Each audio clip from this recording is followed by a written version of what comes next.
ना मान करके इस्तीफा मुख्यमंत्री का हो गया है और 20 साल में ही 11 मुख्यमंत्री देख चुका है उत्तराखंड और आज नया नेता चुना जाएगा। इस बीच एक बड़ी खबर आ रही है। दरभंगा रेलवे स्टेशन पर हुए धमाकों के मामले से जुड़ी ये बेहद अहम खबर। बिहार के दरभंगा पार्सल धमाका मामले में गिरफ्तार इमरान और नासिर को 9 जुलाई तक रिमांड पर भेज दिया गया है। एक दिन पहले ही दोनों को हैदराबाद से पटना लेकर आया गया और फिर एनआईए कोर्ट में पेश किया गया।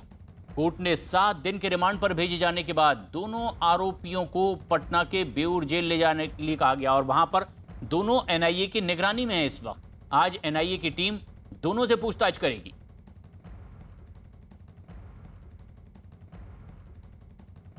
चंद्रमोहन कुमार हमारे सहयोगी पटना से जुड़ रहे हैं, साथ ही साथ जनक दवे अहमदाबाद में मौजूद हैं। चंद्रमोहन, अब जबकि पूछताछ आगे बढ़नी है, रिमांड मिली हुई है, क्या और ताजा अपडेट इस पूरे मामले में? बिल्कुल, देखिए ताज़ा खबर यह है कि जो शामली से गिरफ्तारी हुई थी सलीम और कफील को, वो थोड़ी देर बाद पटना एयरपोर्ट पर पहुंचेंगे और फिर इनको भी एनआईए कोर्ट में पेश किया जाएगा, जहां की एनआईए के जो अधिकारी हैं वो रिमांड मांगेंगे और रिमांड मिलने के बाद फिर इन दोनों से भी आगे पूछताछ की जाएगी। तस्वीर हम आपको दिखाने की कोशिश करेंगे। यहाँ एटीएस जो है वो तैनात है, भारी सुरक्षा बल यहाँ पर तैनात किए गए हैं और एयरपोर्ट की सुरक्षा अभी बढ़ा दी गई है। तस्वीरों में भी आप साफ तौर पर देख सकते हैं और एनआईए की टीम भी यहाँ पर मौजूद है। जैसे ही कफील और सलीम यहाँ पहुँचेंगे उसके बाद हो सकता है कि यहाँ से एटीएस ऑफिस ले जाया जाए दोनों को और फिर एटीएस कोर्ट एनआईए कोर्ट ले जाकर इनकी पेशी होगी और फिर आगे का रिमांड मांगा जाएगा।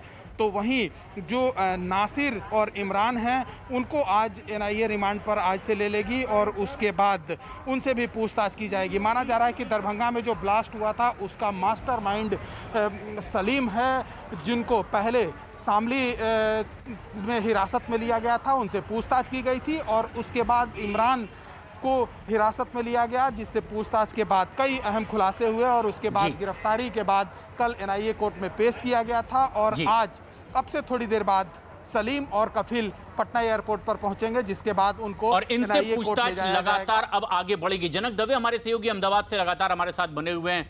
जनक, एनआईए अब लगातार तफ्तीश कर रही है, एक के बाद एक कई और राज फाश हो रहे हैं। किस तरह का कनेक्शन और दिखाई दे रहा है अब तक की तफ्तीश में?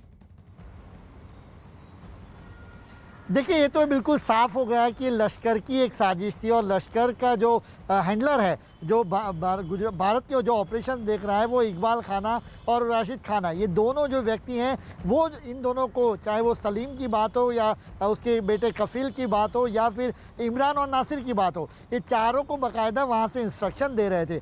अब एनआईए के लिए जो सबसे बड़ी बात, और जो चंद्रमोहन भी बता रहे थे कि जो एनआईए ने जो रिमांड में जो बात रखी है वो IT एक्ट के तहत कार्रवाई की भी बात कही गई है। ये इसलिए भी ये प्रशांत, क्योंकि जो उनके बीच में जो कम्युनिकेशन अब तक होता रहा था, जो बम बनाने की ट्रेनिंग जो इकबाल बाकायदा नासिर को दे रहा था कराची में बैठे बैठे, वो उन्होंने इंटरनेट बेस्ड एप्लीकेशन के इस्तेमाल किए थे, वो सारा कच्चा चिट्ठा अब जाके, चूंकि उसके IP एड्रेस, हालांकि वो VoIP इस्तेमाल कर रहे थे तो अलग अलग देशों का, लेकिन उसको जब रिट्राइव किया गया डेटा, तब जाके पता चला कि एक दूसरे से लगातार संपर्क में थे। साथ ही में फंडिंग का सबसे बड़ा मसला है, तो पाकिस्तान से जो फंडिंग आया सलीम को दिया गया और सलीम ने वहां, तो ये सारे चीजें ऐसे हैं जो अभी और जनक, ये तमाम वो कनेक्शन है जो पाकिस्तान से जुड़ते दिखाई दे रहे हैं प्राथमिक तौर पर इस पूरी पूछताछ में। लेकिन एक और बड़ी खबर दरभंगा से ही जुड़ी हुई। उत्तर प्रदेश के शामली से गिरफ्तार मोहम्मद सलीम अहमद उर्फ हाजी सलीम और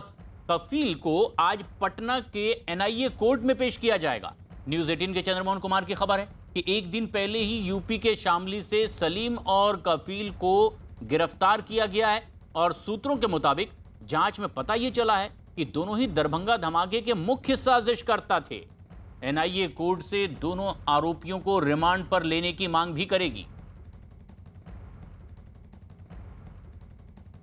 पार्सल ब्लास्ट मामले में गिरफ्तार नासिर पर आरोप है कि दरभंगा रेलवे स्टेशन पर जो धमाका हुआ उस लिक्विड बम को बनाने वाला नासिर ही है। न्यूज 18 के शंकर आनंद की रिपोर्ट है कि नासिर पाकिस्तान जाकर बम बनाने की ट्रेनिंग भी ले चुका है। नासिर उत्तर प्रदेश के शामली का रहने वाला है, लेकिन उसके कई पाकिस्तानी आतंकियों से सीधे कनेक्शन हैं। एनआईए ने इसके पास से कई अहम दस्तावेज और डिजिटल सबूत भी बरामद किए हैं। चंद्रमोहन हमारे सहयोगी लगातार हमारे साथ बने हुए हैं। चंद्रमोहन, अब जबकि पाकिस्तानी कनेक्शन इस तमाम तफ्तीश में सामने आ रहा है, किस तरह की साजिश पूरी अब तक पता चल पाई है? बिल्कुल, देखिए साफ तौर पर माना जा रहा है कि जो ये इमरान और जो इनके भाई की गिरफ्तारी हुई है, इन लोगों ने ही पार्सल जो है वो बुक किया था सिकंदराबाद से, और पूरी ट्रेन को बर्निंग ट्रेन बनाने का प्लान था। और जो मुझे सूत्रों से जानकारी मिली है उसमें जांच के दौरान यह पता चला है कि जिस बोतल में ये केमिकल रखा गया था उसमें सेंसर भी लगा हुआ था, और यह प्लान था कि जैसे ही ट्रेन तेज़ रफ्तार में होगी उसी दौरान ये सेंसर जो है वो सेंस करेगा, और उसके बाद बोतल फटने के बाद एक ट्रेन में ज़ोरदार धमाका होगा और फिर आग लगेगी, जिससे भारी नुकसान हो सकता है। ऐसा प्लान था जो जांच के दौरान बातें सामने आई है उसमें यह पता चला है। लेकिन यह वहाँ पर ट्रेन चलते समय नहीं फट पाया, और जैसे ही यह दरभंगा स्टेशन पर प्लेटफॉर्म नंबर 1 पर पहुंचा यह पार्सल, उसके बाद वहां पर धमाका हुआ और अफरा तफरी मच गई थी। साफ तौर पर एनआईए जांच में यह माना जा रहा है कि पूरे साजिश के पीछे लश्कर का हाथ है, और इसके लिए 1,60,000 रुपये पाकिस्तान से सलीम के पास भेजा गया था हवाला के जरिए, जो इस धमाके में उपयोग हुआ है। और अब ये माना जा रहा है कि ईडी हो सकता है कि इस पूरे मामले की जांच आगे करेगी, क्योंकि इसमें पैसे लेन देन की बात सामने आई है।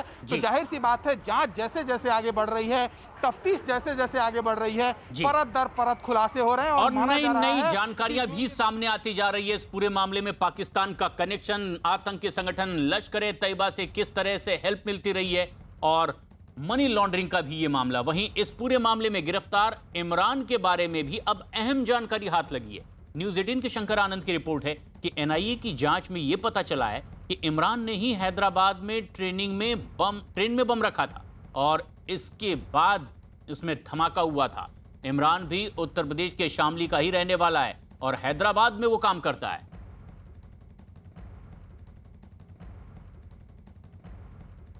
दरभंगा में हुए पार्सल धमाके के बाद अब पुलिस भी पूरी तरह से चौकस हो गई है। पुलिस ने दरभंगा शहर में चेकिंग अभियान भी चलाया है। इस अभियान में दरभंगा पुलिस के खास दस्ते ने शहर से आने जाने वाली गाड़ियों को रोका है और उनकी जांच पड़ताल की जा रही है। इतना ही नहीं, बाइक सवार लोगों को भी रोक करके जांच पड़ताल की गई, और पुलिस ने दावा किया कि दरभंगा स्टेशन पर हुए धमाके के बाद अब किसी तरह की चूक नहीं हो, इसीलिए ये अभियान चलाया जा रहा है। अपराध को रोकने के लिए माननीय वरीय पुलिस अधीक्षक महोदय के निर्देशानुसार हम लोग डीपी वगैरह, कमर वगैरह, जहाँ नवयुवक लड़के बैठने लगता है, 3 आदमी हैं या जो संदिग्ध तरह के व्यक्ति हैं, उनको हम लोग चेक करते हैं। इससे आपराधिक दृष्टिकोण से हम लोग चेक कर रहे हैं वरीय पुलिस महोदय दरभंगा के निर्देशानुसार। जांच पड़ताल लगातार जारी है। चंद्रमोहन और जनक हमारे सहयोगी लगातार हमारे साथ बने हैं। चंद्रमोहन, जो शुरुआती जांच पड़ताल है, किस तरह का लोकल कनेक्शन इनमें अब तक मिल पाया है? उनको हेल्प करने वालों के बारे में जानकारी मिल पाई हो? बिल्कुल, देखिए जिसके नाम से पार्सल आया था उसकी तलाश अभी भी है। हालांकि ये पता नहीं चल पाया है कि वो इंसान अभी कहाँ है और किस हालात में है, लेकिन एनआईए की टीम और साथ ही बिहार एटीएस और जो जीआरपी की टीम है जहाँ पर एफआईआर दर्ज हुआ था, वो भी टीम लगातार उनकी तलाश कर रही है। तो वहीं जो मोबाइल नंबर उस पर अंकित था उसको भी खंगालने की कोशिश की जा रही है, और माना जा रहा है कि जो व्यक्ति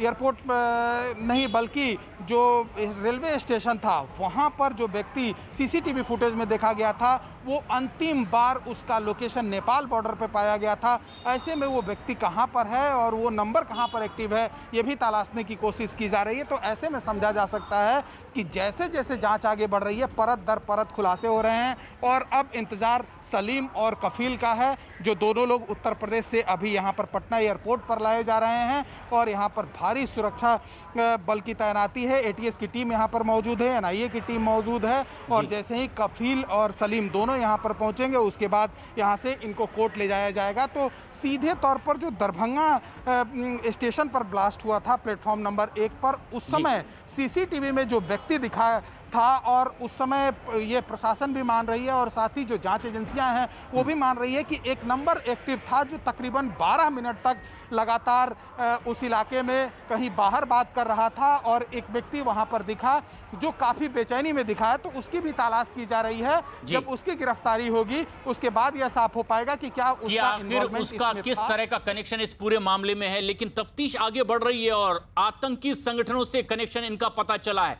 क्या और किस तरह के कनेक्शन अब तक के राजफाश हो सका है इसका जनक?